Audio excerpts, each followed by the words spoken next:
is Karen Emil Eistrup Fredrickson. I'm 13 years old from Cebu City, pero ngayon nasa Manila po ako. And yung birthday ko po is on February 5, 2009. So mag-ready na kayo ng mga mansong baboy for my birthday. Alam niyo ba that my name was supposed to be Karen K. Emil Eistrup Fredrickson? Pero sabi ng gumagawa ng birth certificate ko na wag na lang daw.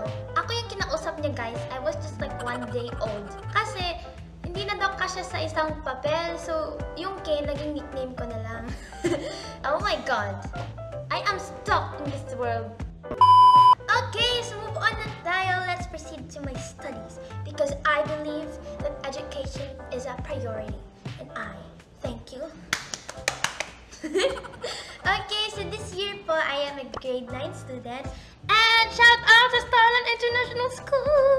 Thank you din po sa school ko because they are very understanding sa schedule ko. So, thank you so much. And yes, at kahit sobrang busy ko naman po sa music career ko, I am still able to maintain my grades. And I've always been a consistent high honor student since elementary po up until now. Tatlo po kaming magkakapatid. I have 2 brothers, Kuya Raydel and Kuya Opet. And I am the youngest po sa family namin, kaya ako yung favorite ni Mommy. Sorry sa mga kuya ko.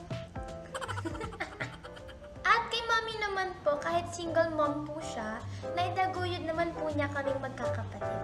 When it comes to singing naman po, I started around 3 to 4 years old. At yun yung time na na-discover ako ni Mommy na may potential daw ako, guys. So yun, she decided na i-enroll ako sa mga music schools and music workshops para daw ma-develop yung talent ko.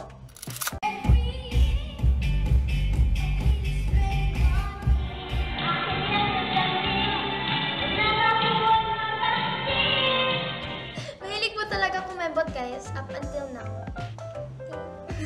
Naalala ko pa yung pinakaunang kanta na pinaktis ko noon. Drum roll!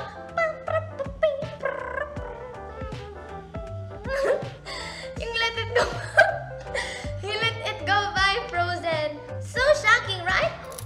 Let it go, let it go. Can't turn it back anymore. Let it go, let it go. Turn away, slam that door. Marami na po akong nasalihan ng mga competitions, local, national, and international. Pero yung pinaka-first ko po ng contest na sinalihan ko po ay yung sa Cebu City. It is actually a pageant at may talent portion din siya. So, nagamit yung singing ko. And yun, I won my very first contest at the age of 7 years old. Nakagaon pa ako dyan, guys. I am a princess. Some other competitions that I joined in Cebu ay Bidang Bata at Santa Kids po. And I am very proud of myself that at a young age, grand winner po ako sa mga sinalihan ko. At may commercial din po ako sa Top Serap Top Star before, a few years back, yung Ribisco product po. Top Serap! Actually, sumali na din po ako ng contest din dito sa Itbulaga. Yung Hype Band Bata! Yun ang bihira. That was last 2018 at nakapasok po ako sa grand finals ng Hype Band kasi nagpa-piano po ako noon. Ngayon po, I wanted also to do the piano on Be The Next pero sayang hindi ko nadala kasi nasa Cebu.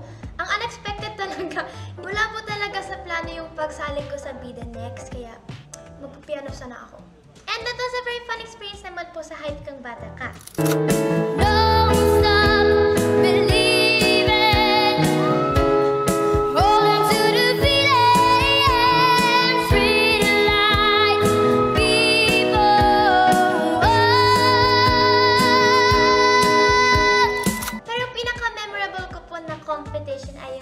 Last 2018 Team Philippines, which was held in Long Beach, California, USA. So, kailangan pa namin pumunta dun sa USA.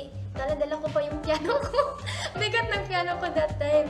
And yes, I won 8 gold medals and 7 flags as a world champion division winner. So, worth it lahat ng practice, yung pagod, tsaka yung pagdala ng piano.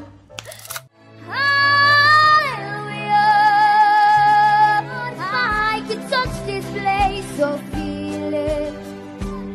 Sa isang pag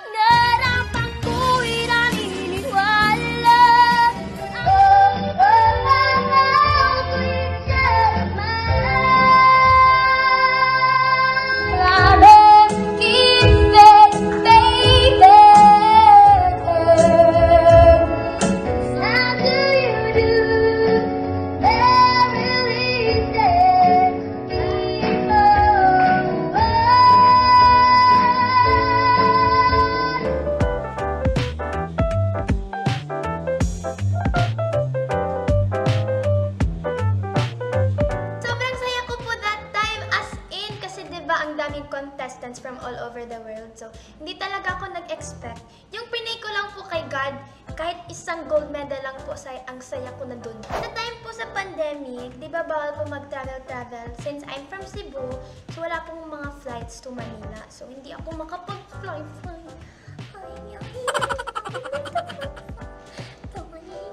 Hindi po ako makapag-fly. Tsaka wala pong mga events na pwede salihan, mga competitions po. At yun yung time po na may nag-message sa akin na talent scout na meron daw pong music platform and I can stream there. So, ginawa ko yun para hindi po ako maboring sa bahay kasi I cannot fly, walang competitions, walang guesting, edi mag-stream na lang ako, diba? And yes po, up until now, I still stream when I have free time kapag wala pong school activities and other mga competitions for any schedules. At nagpapasalamat po ako sa mga supporters ko, sa mga fans ko sa streaming. Thank you for not leaving me. I love you so much.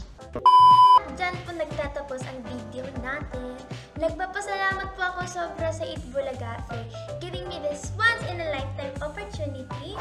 Karen Aisha! Congratulations, Karen! You move to the next round! Gusto ko pong maging party ng Iligawer Cats dahil ito po talaga yung gusto kong gawin. This has always been my passion to entertain at magpasaya po ng mga tao at ito po yung ipakita ang talento ko sa buong mundo. And through Itbulaga, matutupad ko po ang aking mga pangarap as a young performer.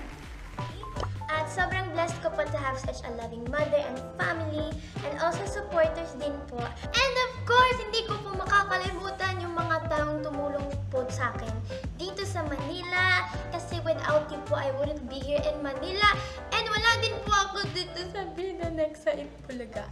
I love you all so much at sana na-enjoy niyo po tong video at sana tuloy-tuloy na ang mga opportunities at ang yung mga suporta po sa akin sa journey ko ng Binanex.